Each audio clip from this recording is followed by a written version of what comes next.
Hi mga ka-Farm Bill, dagdag kaalaman sa halaman. Ito ang giant taro, badyang or alocasia mycorrhizos o halamang namumulaklak.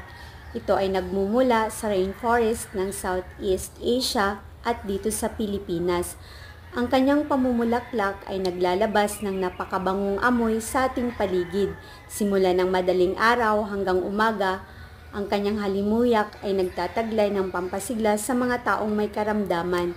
Kaya maraming mayayaman ang bumibili nito sa mataas na halaga, lalo na pag ito ay variegated giant taro.